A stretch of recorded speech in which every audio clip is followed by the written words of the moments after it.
Selamat datang pada video tutorial Ubiquitous Computing dengan topik Tagging, Sensing, and Controlling. Pada video tutorial ini akan membahas beberapa topik yaitu Tagging the Physical World, Sensor and Sensor Network, Micro Actuation and Sensing atau yang biasa disebut MEMS, Embedded System and Real-Time System, Control System, dan juga Robots.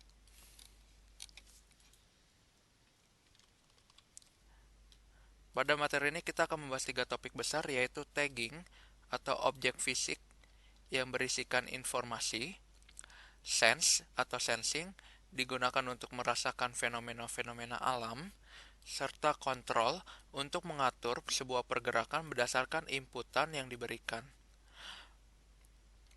Bagian-bagian ini dapat saling bersinergi. Contohnya seperti nanobots yang merupakan gabungan dari micro actuators and sensor dengan embedded system. Physical tag di sini diartikan sebagai tag digital, yaitu perangkat elektronik yang berisikan sebuah identitas. Contohnya, RFID tag atau seperti flashcard yang digunakan untuk tapping. Motivasi utama dari penggunaan tag ialah untuk membantu pencarian informasi dan juga melakukan tracking pada objek di dunia nyata. Selain itu, tagging juga dapat digunakan pada augmented reality, di mana benda fisik di dunia nyata dapat menyatu dengan objek dalam dunia komputer di dalam lingkungan virtual.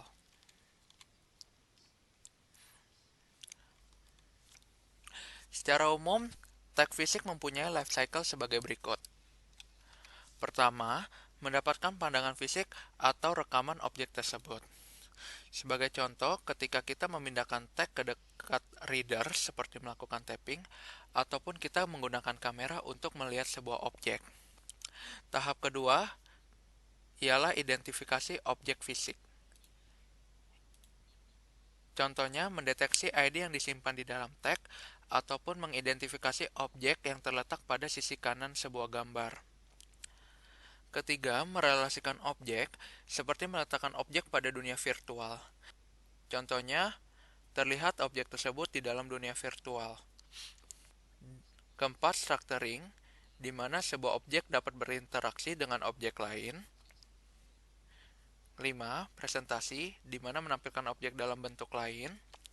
Dan keenam, manajemen, kita dapat mengatur objek seperti mengeditnya ataupun menghilangkan objek tersebut. Berikut beberapa contoh tag berdasarkan tipe dan karakteristiknya.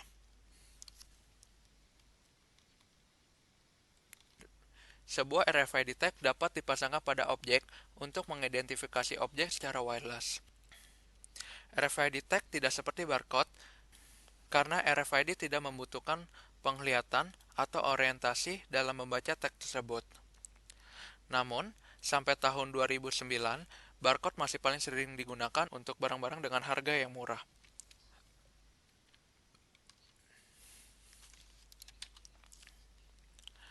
Berikut contoh penggunaan RFID. Pada gambar A, sebuah transponder diletakkan pada mobil yang dapat membuat palang otomatis terbuka ketika ada mobil yang mendekat. Pada gambar B, teks pada mobil pengangkut barang dapat memberitahu di mana letak barang-barang.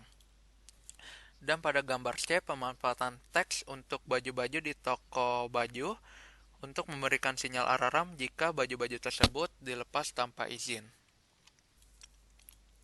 RFID tags terbagi menjadi dua, yaitu aktif dan pasif.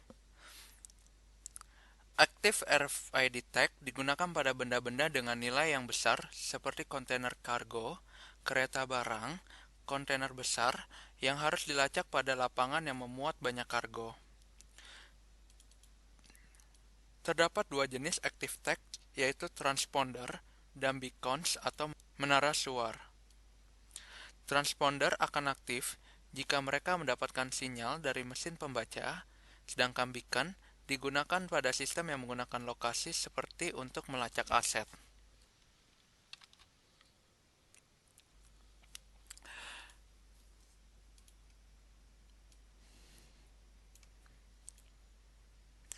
Passive tags tidak mempunyai daya dan pengirim sinyal. Untuk mengirimkan informasi, daya didapatkan dari mesin pembaca dengan kisaran 1 mW sampai 10 mW. Selain itu, harga passive tag juga lebih murah jika dibandingkan dengan active tag. Selain RFID, terdapat juga teks yang digunakan untuk kebutuhan pribadi. Contohnya, sebuah QR Code dapat di-scan menggunakan kamera handphone untuk menampilkan informasi secara interaktif. Berikutnya kita akan membahas mengenai sensor. Sensor merupakan sebuah perangkat yang mampu mengubah keadaan fisik seperti panas, cahaya, ataupun suara menjadi sinyal elektrik. Sensor dapat digunakan sebagai berikut. 1. Sebagai alat untuk memonitoring lingkungan, untuk melacak aset, mendeteksi perubahan pada lingkungan yang sangat signifikan di mana manusia tidak dapat melakukannya ataupun terlalu berbahaya, mengontrol sistem dengan memperhatikan perubahan pada lingkungan, beradaptasi dengan servis untuk meningkatkan kegunaannya. Sensor network terdiri dari beberapa sensor dalam jumlah yang sangat besar. Sebuah sensor network dapat memiliki tipe sensor yang sangat beragam, sehingga kemampuan untuk mensinergikan sensor-sensor tersebut sangatlah penting. Challenge yang sangat besar pada sensor network ialah dapat mengatur keterbatasan pada sistem sambil membuat sistem tetap berfungsi dengan baik dan juga tetap dapat dimengerti dan diatur oleh manusia.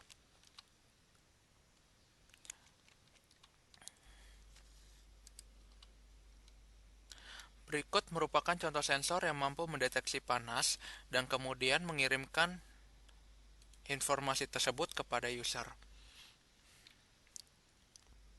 Berikutnya, kita akan membahas sensor elektronik. Sirkuit pada sensor dibagi menjadi 4 fungsi utama, yaitu sensing, processing, transceiver, dan juga power. Berikutnya, kita akan membahas Micro Actuation and Sensing atau yang biasa disebut MEMS. Micro Electromechanical System adalah kumpulan perangkat elektronik yang berukuran mikrometer sampai milimeter yang dibuat dalam bentuk yang berbeda-beda atau dalam jumlah yang banyak. MEMS memiliki dua fungsi dasar yaitu sensor dan aktuator.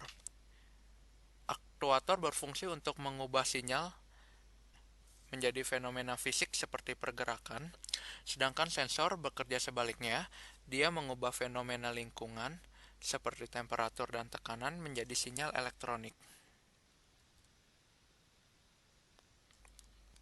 Desain MEMS berbeda dengan perangkat besar lainnya karena komponen kecil di dalamnya dibuat berdasarkan silikon berbasis integrated circuit atau IC yang biasa disebut chip atau desain.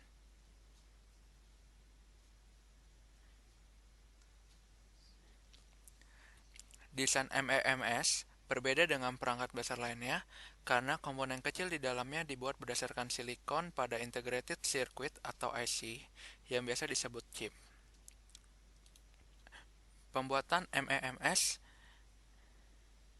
dapat dilakukan dengan beberapa cara, seperti bulk micromachining dengan penggoresan pada substrat, surface micromachining dengan membangun sebuah permukaan di atas substrat kemudian digores, atau dengan menggunakan LIGA.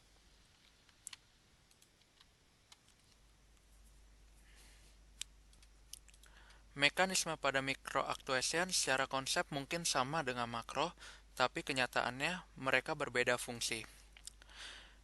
Microactuation berbeda dengan makro, di mana mikro menggunakan IC dan juga nanoteknologi.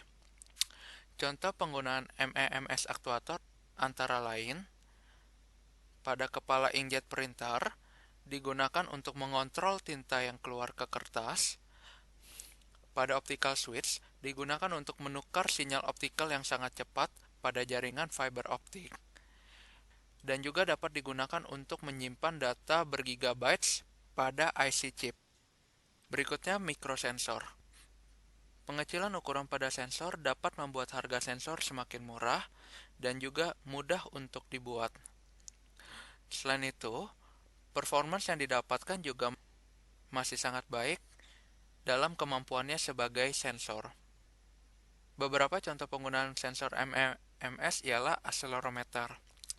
Accelerometer di mobil dapat mendeteksi percepatan negatif ketika terjadi tabrakan sehingga dapat secara otomatis mengeluarkan airbag.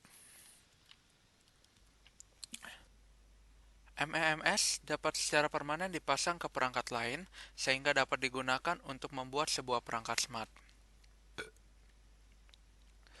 Contoh beberapa perangkat smart itu ialah Smart Skin, Smart Surface, Smart Paint, Matter, and Dash.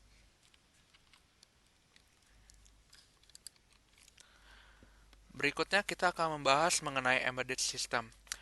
Sebuah embedded system adalah sebuah komponen pada sistem yang besar yang digunakan untuk melakukan sebuah tugas spesifik. Embedded system bisa saja tidak memiliki komponen umum pada operating system, seperti tidak ada fungsi printf meskipun menggunakan bahasa C.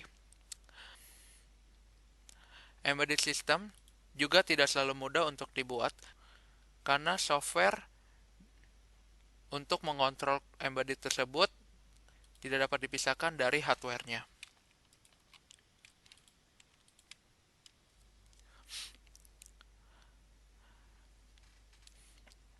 Kontrol yang paling dasar ialah kontrol yang aktif ketika sebuah threshold atau batasan terlewati. Contohnya, sebuah mesin pengatur ruangan akan menyalakan pemanas jika temperatur udara menurun dan melewati batas bawah, sedangkan akan menyalakan pendingin jika temperaturnya melewati batas atas. Untuk melakukan kontrol, kita dapat menggunakan feedback control. Feedback control digunakan untuk melakukan monitoring output menggunakan sensor dan memberikan reaksi dalam upaya mengatur output tersebut. Feedback control terdiri dari dua, feedback negatif yang berupaya untuk mengurangi perubahan pada output, dan juga feedback positif yang berupaya untuk meningkatkan sebuah output dari sistem. Controller yang dapat diprogram dapat membuat kontrol menjadi lebih mudah diatur. Contohnya seperti microcontroller. Awalnya microcontroller hanya dapat diprogram menggunakan bahasa assembly. Dan kemudian seiring berkembangnya teknologi, microcontroller dapat menggunakan bahasa C.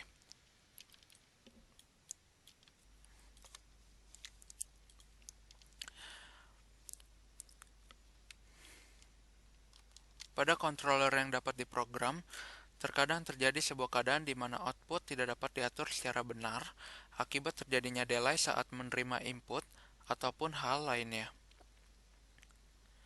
Untuk menghadapi masalah tersebut, kita dapat menggunakan kontrol integral dan derivatif, yang biasa disebut PID controller.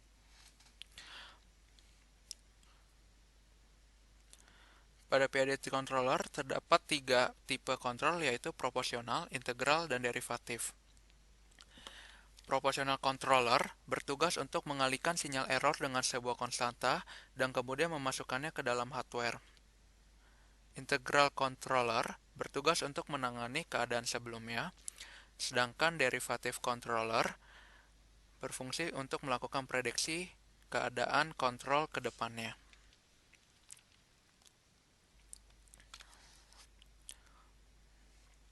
Berikutnya kita akan membahas mengenai robot.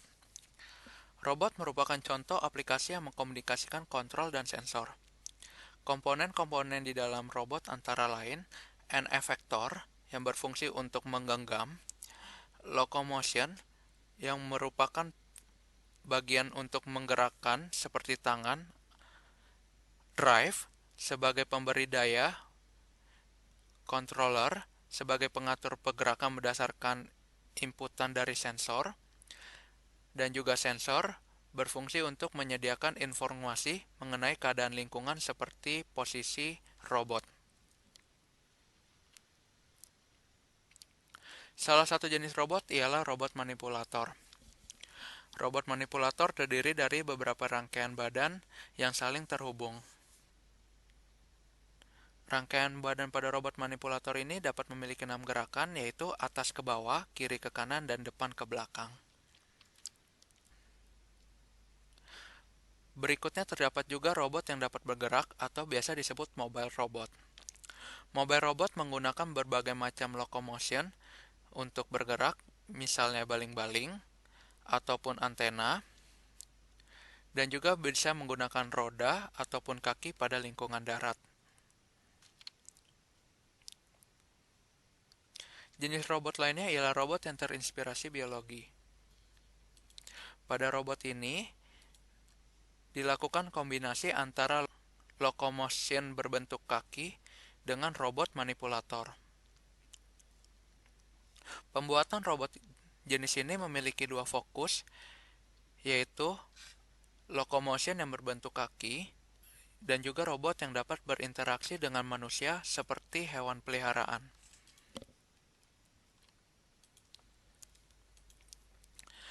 Nanorobot atau biasa disebut nanobots merupakan robot yang memiliki ukuran dari 0,1 sampai 10 mikrometer dan robot ini dibuat menggunakan komponen dengan ukuran nano atau molekul. Nanobots biasanya digunakan untuk kesehatan seperti pembersihan gigi. Sekian video tutorial mengenai tagging, sensing, and controlling. Terima kasih.